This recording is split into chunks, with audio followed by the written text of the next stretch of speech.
सभी को राम राम। भाई जेबीटी का जो डिसीजन है ना, उस पर कई पॉइंट हैं, 100-150 केस सर लगातार कई साल है, तो इसमें समझने के लिए भी काफ़ी टाइम लगेगा। व्यू के मैटर इसमें मैं पॉइंट वाइज चीज़ों को उठा रहा हूँ और उससे काफ़ी चीज़ें क्लियर हो जाएंगी। भाई इस मैटर का भविष्य में क्या होगा, सुप्रीम कोर्ट में ये केस कहाँ तक ठहरेगा नहीं ठहरेगा, वो चीज़ें काफ़ी पता चलेंगी। इसमें एक क्वेश्चन एफ है भाई, इसमें एक महत्वपूर्ण डिसीजन आया था मीनाक्षी मलिक वाला 11/796/2015। ये केस मेरे ख्याल है वेटिंग वाला ने लगाया था 2011 की वेटिंग वाला ने, जब उनको न्यू दिखा कि भैया 13 आड़े आगे, वो अंतिम कुमारी के फैसले के बाद, जहाँ तक मुझे लगता है, बाकी और अपडेट हो तो बताना। और उस केस में ये ऑर्डर आया था, ये ऑर्डर सिरे से ही गलत था, मैं तो इसको गलत मानता हूँ। अंतिम कुमारी वाला भी गलत था, मैंने शुरू में कहा था भाई वो डिसीजन मेरिट पर नहीं आया, यो भी मेरिट पर नहीं आया था मीनाक्षी मलिक वाला। इसकी बात करते हैं। वेदर द लर्न सिंगल जज in Meenakshi Malik case was justified to direct that candidate who had passed eligibility test in the year 2013 and the candidate who were in the wait list and belonging to set 1 could be directed to accommodated on account of subsequent vacancies available। इसका मतलब क्या है, क्या भाई single जज का जो फैसला था वो उचित था, कानून के अनुसार था टू डायरेक्ट 2013 वाले भी all the who had passed eligibility test in 2013 कि 2013 वाले और 2011 के जितने वेटिंग लिस्ट वाले हैं जो इनका सेट बनाया था 1 कुड बी डायरेक्टेड, क्या उन सबको ज्वाइन कराने का ऑर्डर दिया जा सके है इस अकाउंट पे कि बहुत सारी वैकेंसीज अवेलेबल हैं। उसमें देखो क्लियर बात होगी ना भाई, क्या सिंगल जज का ये ऑर्डर जस्टिफाइड किया जा सकता है, कानून के अनुसार है, क्योंकि हमारे पास बहुत सी वैकेंसी पड़ी है, इसलिए 13 वाला को हम आप ज्वाइन करा दो और 11 की वेटिंग को भी ज्वाइन करा दो। ये सिरे से गलत बात है। अवेलेबल होने का मतलब ये थोड़ी है कि आपके पास 40,000 है तो आप 40,000 लगा दोगे ना।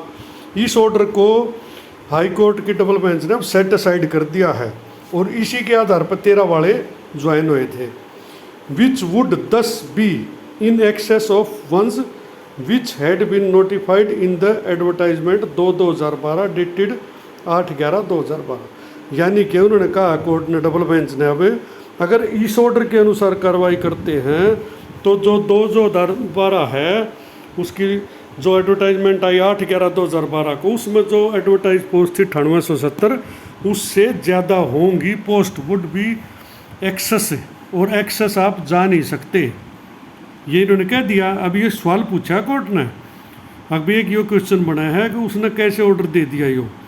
अब इसमें उदाहरण देते वो आंसर, उत्तर कोर्ट खुद ही उत्तर देता है।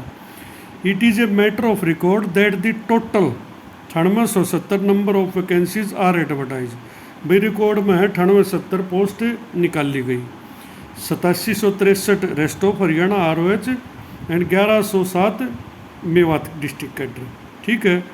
The argument raised by mister AS Talwar advocate to this extend that the appellants are aggrieved by the direction issued by the learned single जज in the case of Meenakshi Malik case. भाई AS तलवार जी ने कहा कि वो इससे प्रभावित हैं, इसे मीनाक्षी मलिक सकपरा में जो केस ऑर्डर हुआ that the vacancies beyond the ones which were advertised could not be directed to filling up। यानी कि पार्टी दोनों फंस गई भाई, आकि ये इतनी वैकेंसियाँ ज़्यादा क्यों कर जाओ, और इसने कह दी कि इनको अकोमोडेट कर दो, सबको लगा दो। भाई पीड़ित तो देखो होने ही होने थे, क्योंकि चीज़ें गलत जब हो जाती है ना, वो फिर गलत होती चली जाती है। एक ऑर्डर गलत आया, फिर दूसरा ऑर्डर गलत आया, फिर दूसरा कोर्ट में चला, कोर्ट ने फिर तीसरा ऑर्डर जारी कर दिया। ये चीज़ें काफ़ी गलत हुई थी और उस गलत का नतीजा आज हमारे सबके सामने आ गया है। Merely on account of the fact that the same were available, केवल इस आधार पर डायरेक्ट नहीं किया जा सकता कि पोस्ट खाली पड़ी है। 10 द ब्लैंकेट डायरेक्शन, ब्लैंकेट हो कंबल हो वैसे तो, लेकिन एक अंधेरे का डायरेक्शन मान लो कि बिना तथ्यों को देखे हुए एक डायरेक्शन दी गई that all the writ petitioners who are in the waiting list along the selected candidate as per the revised list were directed to accommodate। यानी कि कति आंख मीच कर निर्णय दिया गया। मीनाक्षी मलिक वाले की बात कर रहा हूँ भाई, मैं नहीं कह रहा कोर्ट करी है। आंख मीच कर निर्णय दिया गया कि भाई वेटिंग लिस्ट वालों को भी ज्वाइन करा दो और 13 वालों को ज्वाइन करा दो। Whereby leaving the question of inter se seniority open was not जज, और सीनियरिटी का जो सवाल है वो ओपन उन्होंने ना छोड़ दिया था, लिखा था उस कोर्ट में, आप पढ़ लेना 11/796 में। It is settle principal that by filing up such post the provision of article 14 and 16 of the constitution, Bharat के संविधान का आर्टिकल 14 एंड 16 का एक स्पष्ट प्रोविजन है, सिद्धांत है, बिल्कुल स्पष्ट है। वुड स्टैंड वायलेटेड, वो वायलेट हो जाएगा भाई, वो बाधित हो जाएगा, उसके अनुसार काम नहीं होगा अगर आप ऐसे पोस्ट से ज़्यादा जाओगे तो। As right of the candidate who had not even applied would be prejudiced, इसका मतलब तो वो कैंडिडेटों के साथ भी पक्षपात हो जाएगा जिन्होंने अप्लाई नहीं किया, ये सोच कर कि भाई हमारे पास तो यह योग्यता एस्टेट नहीं है। ऐसे भी तो बहुत से कैंडिडेट होंगे जिन्होंने ये सोचा होगा भी मेरा तो एस्टेट है ही नहीं, मैं कैसे अप्लाई करूँ। और ऐसे भी बहुत से थे जिन्होंने बगैर एस्टेट होते हुए भी अप्लाई कर दिया था और उनको बाद में मौका भी मिल गया कोर्ट से। तो कोर्ट ने सारी बातें क्लियर की है। Reliance can be placed upon the observation made in the case of Rajkumar Sharma which is read under. देखो इन्होंने अब ये उदाहरण शुरू हो गए कोर्ट के, अभी आप पोस्ट एडवर्टाइज पोस्ट से आगे क्यों नहीं जा सकते। Filing up the vacancies over and above the number of vacancies advertise would be violate of the fundamental rights granted under article 14 and 16 of the constitution। ये कहता है भी एडवर्टाइज पोस्ट से ज़्यादा भरना या उससे ऊपर जाना would be violate of जो फंडामेंटल हमारे जो अधिकार हैं, नैतिक कर्तव्य दायित्व सब कुछ उनका वायलेशन हो जाएगा अगर हम इससे ज़्यादा जाते हैं। आर्टिकल 14 और 16 में साफ लिखा हुआ कि आप एडवर्टाइज पोस्ट से ज़्यादा नहीं भर सकते। एक उदाहरण तो ये दे दिया। अब इसमें देखो, अब इसमें ये इतने उदाहरण और दे दिए हैं केसों के अलग अलग, ये बहुत सारे केस हैं, सब के उदाहरण दे दिए। इन्होंने क्लियर कर दिया कि भाई आप इस कॉन्स्टिट्यूशन का संविधान का उल्लंघन तो देखो नहीं कर सकते ना, और उन्होंने उसकी धाराएँ बता दी भैया ये आर्टिकल हैं। और ये इतने उदाहरण देखो स्क्रीन पर काले करके ना दे दिए। अब ये उदाहरण है जिनमें यो केस पहले से यो सेटल्ड रहा है कि आप एडवर्टाइज पोस्ट से ज़्यादा ज्वाइन नहीं करा सकते।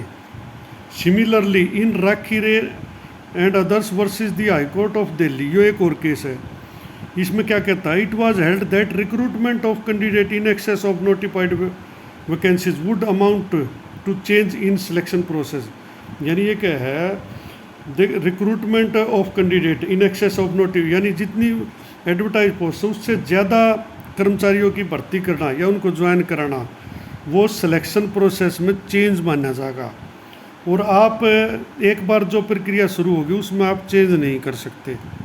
जो नियम कानून शुरू बन गए उनको आपको फॉलो करना पड़ेगा, नहीं तो फिर वो सिलेक्शन प्रोसेस में खामी वो पीटीआई ड्राइंग टीचर वाला काम हो जाएगा। और उसमें और कुछ थोड़ी था, सिर्फ ये था कि बीच में सरकार ने नियम बदल दिए। And violative of article 14 and 16 to the of the constitution of India. और इसमें फिर उदाहरण दिया भी आर्टिकल 14 और 16 का उल्लंघन है। यो reliance was also placed upon the earlier judgment passed in Hoshiyar Singh versus, एक और उदाहरण दे दिया भाइयों ने। In the light of the above pronouncement the power vested in the government under rule 39 could not have been invoked for filing up the vacancies which had not been, यानी कि सरकार जो पोस्ट एडवर्टाइज नहीं की है उनको नहीं भर सकती, और जो एडवर्टाइज उनसे एक भी पोस्ट ज़्यादा नहीं भर सकती। तो कुल मिला के बात के है, इसमें 2-3 उदाहरण और भी हैं, लंबे लंबे उदाहरण है। रिसेंटली वो केरला का उदाहरण भी इन्होंने दे दिया। एपेक्स कोर्ट ने इसमें, एपेक्स यानी सुप्रीम कोर्ट ने भी इसमें कह दिया है कि भी आप इसको चेंज नहीं कर सकते। And it was held that the authority can not be allowed to retrench upon the candidate for further future vacancy, यानी कि आगे वाली वैकेंसीज पे आप कैंडिडेट बढ़ा नहीं सकते, क्योंकि वो आगे आने वाले सालों में आगे आने वाले जो बच्चे हैं उनके काम की हैं, आप उनका अधिकार नहीं छीन सकते। जैसे अब 98-70 पोस्ट थी, इससे ऊपर जो पोस्ट आएंगी वो 13, 14, 15, 16, 17 उनके बैच के लिए होंगी, आप उनके अधिकार को नहीं छीन सकती है। समझा है इन्होंने बार बार। और इस प्रकार के कई उदाहरण इन्होंने खुद कोर्ट में दे दिए हैं। अब इन्होंने क्या कहा, इन सच सर्कमस्टांसेस, इन परिस्थितियों में direction to fill up all the post beyond the advertise post, भाई जो डायरेक्शन दी गई बियॉन्ड एडवर्टाइजमेंट वो गलत दी गई, डायरेक्शन गलत दी गई। Merely on account of vacancies available at the time of decision of learned single जज can not be acted upon, यानी लर्न सिंगल जज का यो जो फैसला है इस पर एक्ट अपॉन नहीं किया जा सकता, यो नहीं माना जा सकता, यो फैसला टोटली गलत है। एंड गिवन लीगल सैंक्शन थी, और इनको कानूनी जो मान्यता है इस फैसले को नहीं दी जा सकती है। डबल बेंच कह रहे हैं भाई, जो मीनाक्षी मलिक वाला केस था सिंगल बेंच का, उसको इन्होंने आधार नहीं माना और उसको गलत माना और उसको काम करने के लायक भी नहीं माना गया और उसको कानूनी आधार नहीं दिया गया। Accordingly the set direction are set aside, और जो डायरेक्शन उस ऑर्डर में की गई थी वो सेट असाइड कर दी, यानी वो फैसला जो था मीनाक्षी मलिक वाला वो पलट दिया भाई। आर सेट असाइड इसका मतलब फैसला पलट देना, बिल्कुल उल्टा कर दिया वो। To the extent that only the candidate who are part of original waiting list would have read, और उसके साथ ये किया है, उसमें एक डायरेक्शन भी दी है कि जो कैंडिडेट वेटिंग लिस्ट में है ना उनके पास एक राइट ऑफ कंसिडरेशन, उनका तो हक बनता है। And who were duly qualified and had pass the state before the cut off date of the advertise, यानी उन्होंने कह दिया है कि भाई जो पोस्ट बचती है उन पर सिर्फ इनका हक बना है जो 2011 से पहले जिनके पास पूरी योग्यता है, 8/12/2012 से पहले, और वेटिंग लिस्ट सिर्फ इन्होंने उसका हक मांगा है। तो जो एक बड़ा डिसीजन था मीनाक्षी मलिक का जिसमें ये ऑर्डर किया था कि भाई चलो वेटिंग को भी अकोमोडेट कर दो लेकिन 13 वालों को भी कर दे, ऑन अकाउंट ऑफ 346 अंतिम कुमारी के कारण। तो भाई कुल मिलाकर एक बात तो क्लियर होगी, भाई कट ऑफ डेट देखो मायने रखती है। अगर मैंने शुरू वाली वीडियो में कह रहे भाई JVT बताया, भाई देखो ये एक सेटल्ड लॉ है, आप संविधान से बाहर नहीं जा सकते। एक सेटल्ड लॉ है कि भाई आप कट ऑफ डेट को आपके पास योग्यता होनी चाहिए। दूसरी बात है जैसे आपकी लास्ट डेट माननी जाएगी, उस डेट पे नहीं है तो आप एलिजिबल नहीं हो, क्योंकि अगर आप एक आदमी को एलिजिबल माने तो बहुत से ऐसे आदमी हो जिन्होंने फार्म नहीं भरा, न्यू सोच के कि मेरे पास योग्यता नहीं, उनके साथ भी तो पक्षपात हो गया, वो भी तो गलत हो गया, और जो पहले से लग रहे उनके साथ ऑलरेडी गलत हो गया। तो भाई ये दो चीज़ें, एक सेटल्ड लॉ है, प्रिंसिपल है, एक हमारे संविधान में लिखा हुआ 14-16 आर्टिकल में लिखा हुआ है कि आप एडवर्टाइज पोस्ट से एक पोस्ट भी ज़्यादा आप भर नहीं सकते, वो वायलेशन माना जाएगा संविधान का, और कोई भी कोर्ट उसके अनुसार ही कार्य करती संविधान के। अब ये जो 2-3 फैसले हुए थे ये संविधान के अनुसार नहीं हुए, इसलिए ये तीनों फैसले पलटे जाएंगे। ये तो जैसे मैंने ये तो दिखा दिया मीनाक्षी मलिक वाला, तो ये तो सेट असाइड कर दिया गया। इस प्रकार जितने भी फैसले हैं इसमें पढ़ रहा हूँ मैं धीरे धीरे, क्योंकि बड़ा मामला है, सारे केसेस सेट असाइड होंगे क्योंकि वो फैसले मेरिट पे नहीं थे, संविधान के अनुसार नहीं थे। आखिर में बात ख़त्म करता हूँ भाई, देखो किसी भी भर्ती में किसी में भी चलो एडवर्टाइज पोस्ट मायने रखती हैं। जो आपने एडवर्टाइज कर दी वो आपको उन पर भरनी पड़ेगी, या तो आप उसको री एडवर्टाइज करो, पहले एडवर्टाइजमेंट को वापस लो, उसके कारण दो और दोबारा उस पोस्ट को एडवर्टाइज करो, और दोबारा नियम कानून आप बना सको अगर आपने संविधान परमिशन देता हो। तो वो नहीं कि जैसे TGT इंग्लिश या PGT संस्कृत में कराया, ऐसे नहीं। कोर्ट में केस चला गया तो आप उसको विड्रा भी नहीं कर सकते, फिर नहीं कर सकते, फिर तो कोर्ट टकरा होगा। लेकिन अगर आपको उससे पहले कोई ऑप्शन, आप उसको री-ऐड कर सकते हो, उसमें पोस्ट जमा घटा बढ़ा सकते हो। या एक सूरत और है भाई, जमा घटा बढ़ा सको अगर कोई केस ना होता है, अगर कोई कोर्ट में नहीं जाएगा तो आपने कोई कुछ नहीं कहेगा, जब कोर्ट में कोई जाएगा नहीं तो आपने कौन टोकेगा। उस परिस्थिति में आप कुछ भी काम कर सको, चाहे आप कितने ला दो और कितने हटा दो, कोई नहीं पूछता जब कोर्ट में नहीं गया तो। लेकिन अगर कोर्ट में मामला चला गया तो संविधान के अनुसार तो भाई कट ऑफ डेट मायने रखती है, लास्ट डेट पर आपके पास योग्यता होनी चाहिए। और एडवर्टाइज पोस्ट, जितनी पोस्ट एडवर्टाइज है उससे आप आधा आदमी भी ज़्यादा ज्वाइन नहीं करा सकते।